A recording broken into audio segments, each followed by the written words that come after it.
नमस्कार, मैं श्रीमती सीमा शर्मा एक बार पुनः आपका आज स्वागत करती हूँ दिव्य निरपेक्ष चैनल पर। कल जो अपन ने संप्रेषण की परिभाषा, अर्थ, प्रक्रिया आदि सब कुछ कर लिए थे, उसके आगे के टॉपिक पर चलते हैं। आज अपना टॉपिक क्या है? संप्रेषण के तत्व और उसकी सीमाएं, बाधाएं और सिद्धांत आदि। ठीक है, तो सबसे पहला टॉपिक अपना आता है संप्रेषण के तत्व। आपकी स्क्रीन पे संप्रेषण के तत्व, जैसा कि आप अपने स्क्रीन पर देख रहे होंगे, मैंने आप लोगों के लिए शॉर्ट नोट तैयार किए हैं ताकि आप उनको देख के समझ सकें और आसानी से आपको समझ में भी आ जाए। ठीक है ना? तो अपना पहला जो तत्व है वो है सेंडर। सेंडर कौन होता है? सेंडर वो होता है जो किसी भी चीज़ को भेजता है। आप किसी मैसेज को भेज रहे हैं तो आप कौन हो गए? सेंडर हो गए। तो सेंडर कौन हुआ? भेजने वाला। फिर दूसरे स्टेप पे चलते हुए वो तत्व कौन सा है? मैसेज। मैसेज क्या होता है कि किसी भी विचार, भावना, तथ्य को, या ये जो मैसेज भेजा जा रहा है, क्या हुआ? विचार, भावना या तथ्य को मैसेज के थ्रू भेजते हैं। अब ये विचार, भावना या तथ्य क्या होते हैं कि ये कोई भी चित्र या संकेत भी हो सकता है। ठीक है। अब तीसरा क्या आता है अपना तत्व? एनकोडिंग। एनकोडिंग क्या होता है कि जब हम अपने जो विचार या भाव को व्यक्त करते हैं, ठीक है, वो संकेतों या प्रतीकों के माध्यम से करते हैं। क्यों करते हैं? ताकि कि वो कोड हो जाए। कोडिंग का मतलब समझिए आप लोग कि कोडिंग क्या होती है, तभी तो आपको समझ में आएगा कि क्या करना होता है। जैसे मान लीजिए, एक एग्जांपल से समझाऊं तो मान लीजिए मेरी क्लास में 60 स्टूडेंट है। ठीक है। अब मुझे उनको कैटेगरी वाइज बांटना है कि सबसे लंबा कौन है, मीडियम कौन है और सबसे छोटा कौन है। 3 कैटेगरी बनानी है मुझे, किसकी? लंबाई की। तो सबसे लंबे वाले को मैंने रख दिया ए कैटेगरी में। ठीक है। बीच वाले जो मिडिल हाइट के होते हैं उनको मैंने रख दिया बी कैटेगरी में, और सबसे छोटी हाइट वालों को रख दिया सी कैटेगरी में। तो मेरा डिवीज़न हो गया। अब जो ए कैटेगरी के स्टूडेंट होंगे वो क्या कहलाएंगे? उनको देखते ही पता लग जाएगा कि जो मैंने ए कैटेगरी में रखा है वो कौन है। वो स्टूडेंट है जिनकी हाइट क्लास में सबसे ज़्यादा है। तो ये मैंने कोड कर दिया। ठीक है। तो आप भी अपने मैसेज को, या सेंडर भी अपने मैसेज को जब कोड कर देता है चिन्हों या प्रतीकों या संकेतों के माध्यम से, तो वो क्या कहलाती है? एनकोडिंग कहलाती है। अपना नेक्स्ट तत्व है मीडियम। मीडियम क्या होता है कि जिन उपकरणों का प्रयोग हम संदेश भेजने के लिए करते हैं वो क्या कहलाता है? मीडियम कहलाता है। जैसे आप अपना मैसेज फ़ोन के थ्रू भी दे सकते हैं, ईमेल के थ्रू भी दे सकते हैं, ऐसे बहुत सारी चीज़ों के थ्रू आप जितने भी अभी इलेक्ट्रॉनिक उपकरण चल रहे हैं, श्रव्य दृश्य सामग्री चल रही है, उनके थ्रू दे सकते हैं। जैसे अभी अपने प्रधानमंत्री हैं, वो अपना संदेश जब राष्ट्र को देते हैं तो वो किस हिसाब से देते हैं? वो दूरदर्शन के माध्यम से देते हैं ताकि जन जन तक उनका संदेश पहुंच जाए। तो संदेश देने का कोई भी माध्यम हो सकता है। ठीक है। फिर अपना नेक्स्ट तत्व आता है डिकोडिंग। डिकोडिंग क्या होता है कि जो प्राप्त करने वाला होता है, इसमें प्राप्तकर्ता उन संदेशों को जिस संकेत या प्रतीक के रूप में सेंडर भेजता है उसका अनुवाद करता है। जैसे मैंने आप लोगों को लास्ट वीडियो में बताया था कि वो कंपनी जो होती है वो अपना बारकोड बनाती है, तो ऐसे ही तो बारकोड कौन समझते हैं? दूसरी कंपनी वाले या विक्रेता। ठीक है। ऐसे ही जब सेंडर जो अपने मैसेज को भेजता है तो उसमें वो किस में कोड करके भेजता है? तो डिकोडिंग का मतलब होता है कि जो प्राप्त करने वाला होता है, रिसीवर जो होता है, वो क्या करता है कि उस संदेश में जो संकेत या प्रतीक भेजे हैं उसको अनुवादित करता है। ठीक है। फिर क्या होता है? रिसीवर। नेक्स्ट तत्व कौन सा आता है अपना? रिसीवर। रिसीवर क्या होता है कि जो प्राप्त करता होता है उसको जब वो अनुवाद कर लेता है तो उसको संदेश प्राप्त हो जाता है कि मैसेज में लिखा हुआ क्या है।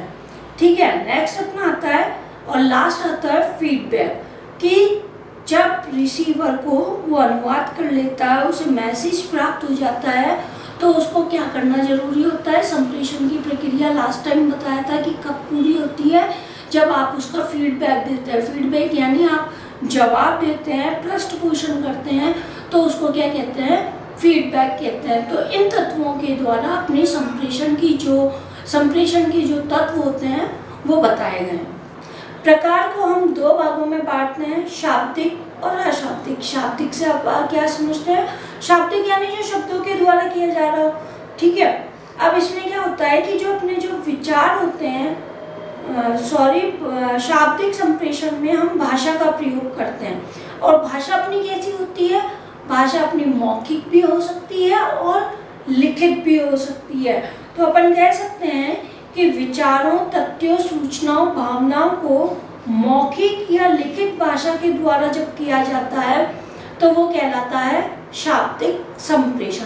शाब्दिक संप्रेषण को हम पुनः दो भागों में बांटते हैं, मौखिक संप्रेषण और लिखित संप्रेषण। मौखिक संप्रेषण मुख्यतः वाणी के द्वारा होता है, और वाणी के द्वारा होता है। इसमें मौखिक संप्रेषण में आमने सामने होना, व्यक्ति का आमने सामने होना आवश्यक होता है। लिखित संप्रेषण मुख्यतः शब्द व संकेतों के माध्यम से होता है, और इसमें जरूरी बात कि इसमें आमने सामने होना जरूरी नहीं होता है, ठीक है। लेकिन लिखित भाषा के लिए एक शर्त रखी जाती है कि जब संप्रेषण लिखित भाषा के थ्रू किया जा रहा हो तो भाषा सरल, सुबोध, सुगम्य हो, ना कि क्लिष्ट और द्विअर्थी, जिससे कि सामने वाला यानी कि जो प्राप्त करता है वो उसका गलत अर्थ समझ जाए। मौखिक संप्रेषण जो होता है उसके जो उदाहरण होते हैं वो होते हैं वर्कशॉप, वाद विवाद, प्रश्नोत्तरी, ठीक है। और एक बात कि जो शाब्दिक संप्रेषण होता है वो बड़े समूह पर भी किया जा सकता है, ठीक है। नेक्स्ट अपना जो आता है अशाब्दिक संप्रेषण। अशाब्दिक संप्रेषण को हम क्या करते हैं, जो शब्दों के द्वारा नहीं होता है, संकेतों के द्वारा होता है, ठीक है। इसको हम क्या करते हैं, तीन भागों में बांटते हैं। कितने भागों में बांटते हैं, तीन भागों में बांटते हैं, जिसमें पहला आता है ध्वनि संकेत या वाणी संप्रेषण, दूसरा चक्षु संपर्क व मुख मुद्रा, और तीसरा स्पर्श संपर्क। ध्वनि संकेत या वाणी संप्रेषण क्या होता है कि जैसे जब टीचर कक्षा में पढ़ा रहा होता है तो स्टूडेंट क्या करते हैं, यस मैम, हाँ मैम, नो मैम,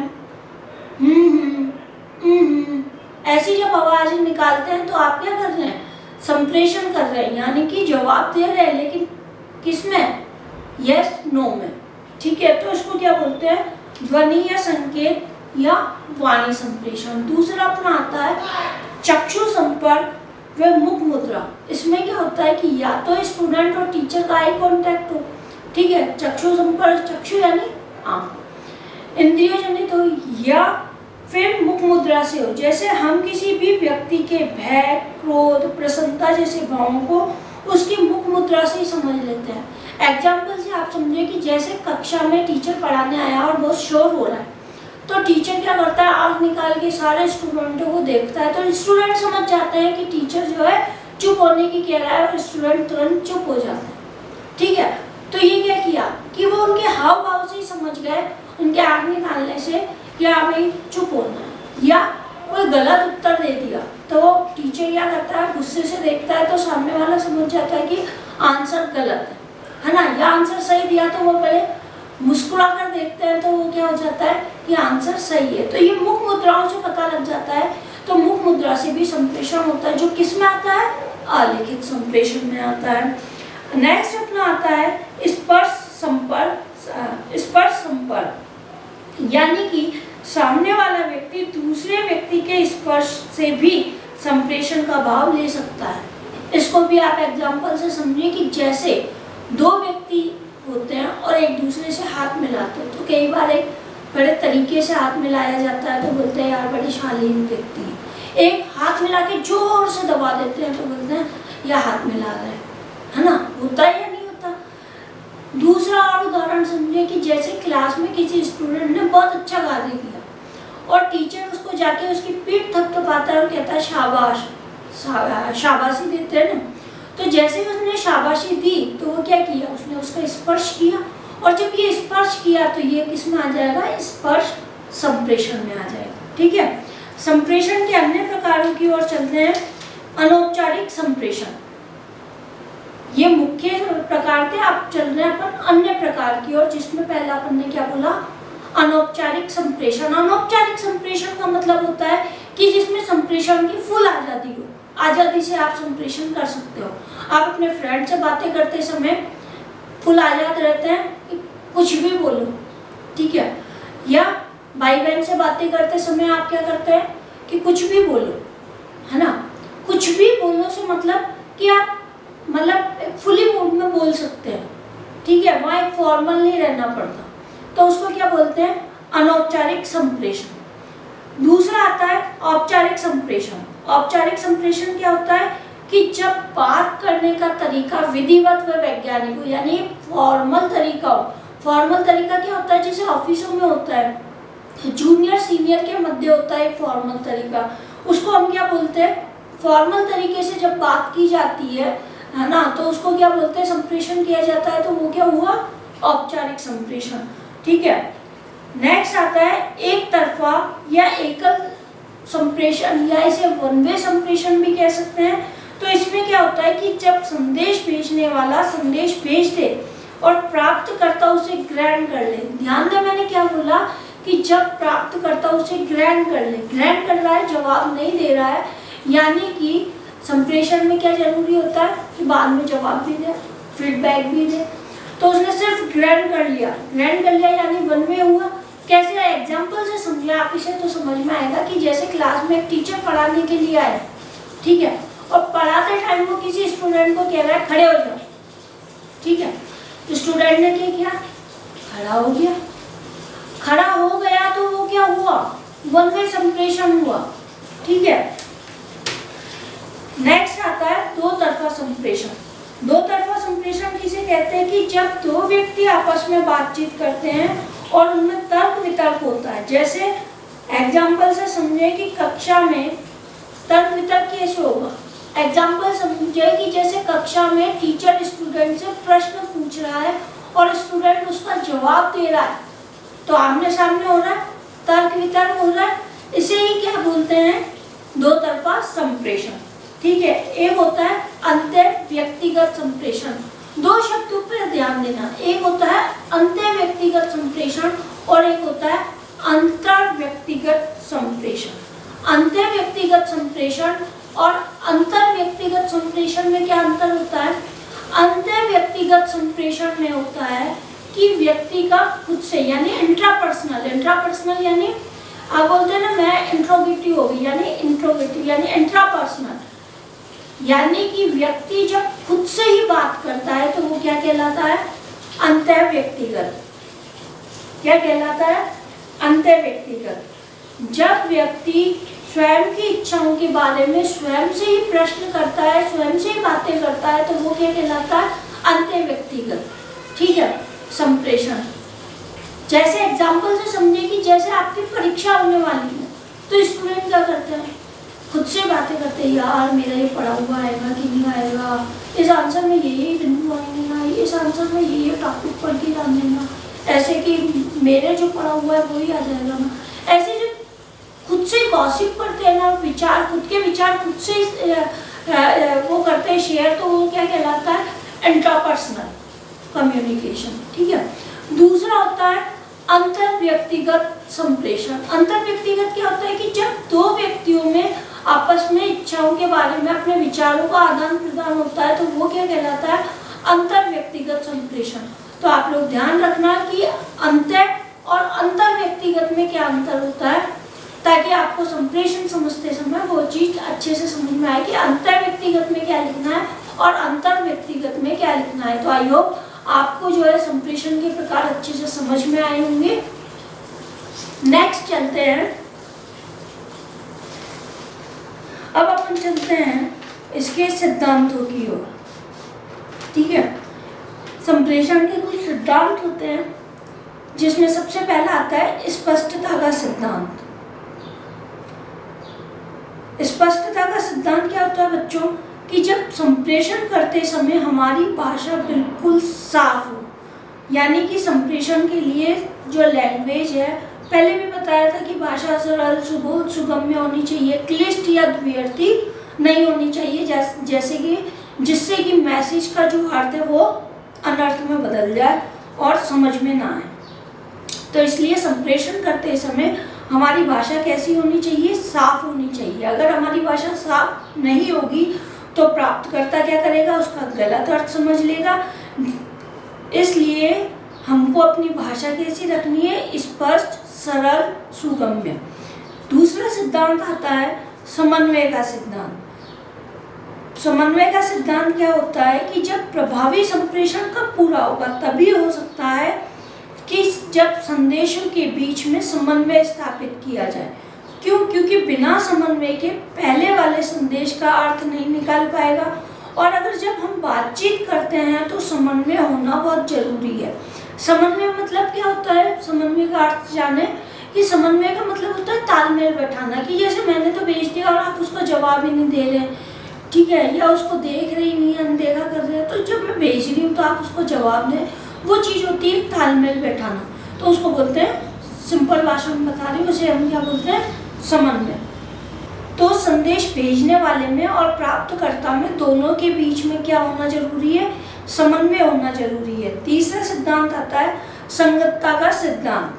ठीक है, जब आप बातचीत करते हैं, क्या होता है संगतता का सिद्धांत? कि जब आप बातचीत करते हैं तो संदेशों के बीच में विरोधात्मक प्रवृत्ति न हो, अर्थात दोनों संदेश एक दूसरे के विपरीत ना हो। जैसे कि भेजने वाला तो कुछ और भेज रहा है और जो प्राप्त करता है वो उसको कुछ और ही उत्तर दे रहा है, तो कंसिस्टेंसी तो हुई नहीं कि मैंने जो पूछा उसका जवाब तो है नहीं, दूसरी बात भेज दी। तो क्या होना चाहिए कि एक कंसिस्टेंसी भी होना जरूरी है। तो अपना चौथा सिद्धांत आता है विशिष्टता का सिद्धांत, कि जब संप्रेषण में सूचनाएं शिष्ट व शालीन होनी चाहिए। संप्रेषण में क्या होना चाहिए कि जो सूचनाएं होती हैं वो कैसी होनी चाहिए? शिष्टतापूर्ण होनी चाहिए, शालीनतापूर्ण होनी चाहिए। यानी कि संप्रेषण के दौरान, ठीक है, आप कठोर शब्द या अपशब्द या गाली गलौज जैसे शब्दों का प्रयोग नहीं कर सकते। जैसे कि अपने संविधान में भी अपन को जो है विचार और अभिव्यक्ति की स्वतंत्रता दी है, तो उसमें भी अपने को सीमाएं लगी हुई हैं कि स्वतंत्रता का मतलब, अभिव्यक्ति का मतलब ये नहीं है कि आप कुछ भी अपशब्द किसी को भी बोल दें। ऐसा ही अपने संप्रेषण में भी है। नेक्स्ट सिद्धांत आता है ध्यान आकर्षण का सिद्धांत। यानी कि जब संदेश देते समय हमको इस बात का ध्यान रखना चाहिए कि अगर भेजने वाले व्यक्ति का ध्यान नहीं है तो वह गलत संदेश भेज देगा। अतः संदेश देते समय हमेशा ये ध्यान रखना चाहिए कि मैं क्या संदेश भेज रहा हूँ, ताकि सामने वाले के पास भी सही चीज़ जा सके। तो आपको संप्रेषण के सिद्धांत समझ में आ गए होंगे। अब अपन चलते हैं संप्रेषण में बाधा।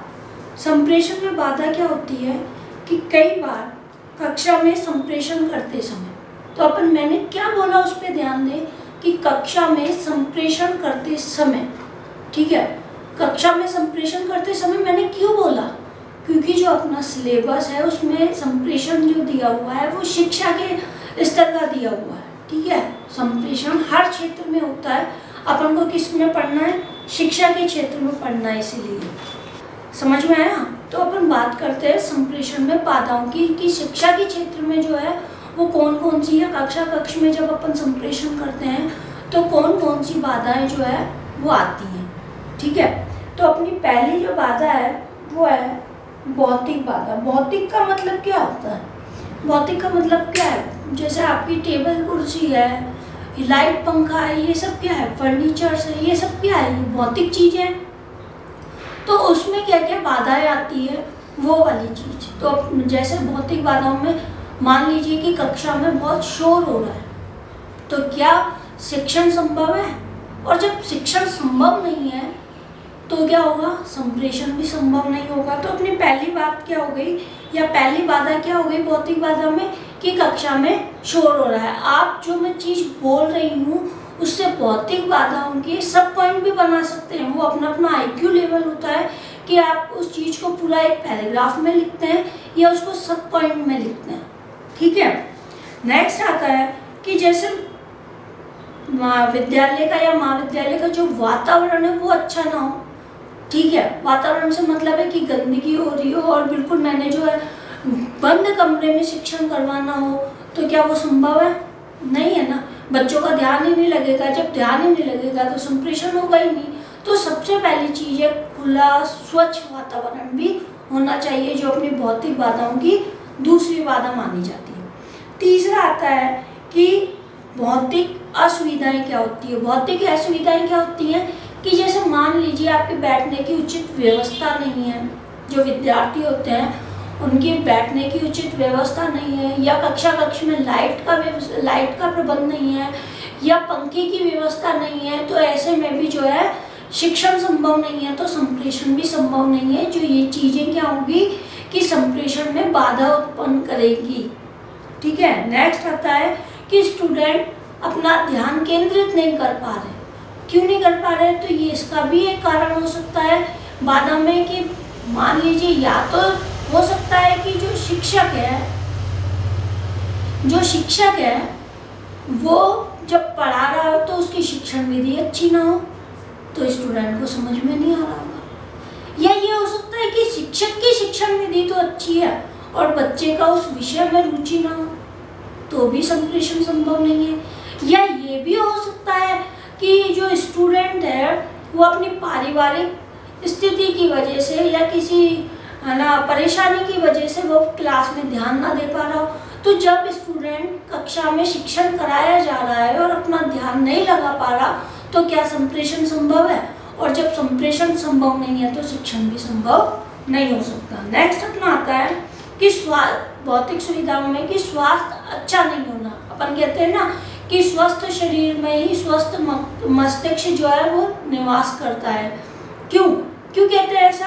कि जब व्यक्ति स्वस्थ होगा तो वो हर चीज को उत्सुकता से सीखने में रहेगा। अगर वो बीमार रहेगा तो वो अपनी बीमारी से ही ग्रसित रहेगा कि आज मेरा हेडेक हो रहा है यार, मैं नहीं पढ़ सकता।